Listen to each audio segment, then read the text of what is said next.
What's up guys, welcome back to Tech Pro with Shelton. I'm Shelton and in today's video I'll show you step by step how to delete your Broadcom account quickly and safely. If you no longer use your Broadcom account, this guide will help you do it the right way. Make sure you watch till the end so you don't miss any important steps. Open the browser and type Broadcom. Press enter. You will get the first link, Broadcom Inc. You have to click on it. Wait till it loads. At the right side top corner you will see support portal. Click on it, then you will get go to portal. Click on it again, wait till it loads. It will ask you to enter a username. It is your mail ID which was used when you were creating the Broadcom account. In my case, it's techprowithshelton@gmail.com. Click on next, enter the password and click on sign in.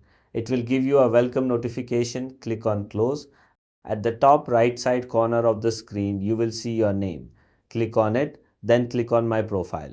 Wait till it loads. Once you click on it, it will open in a second tab on top.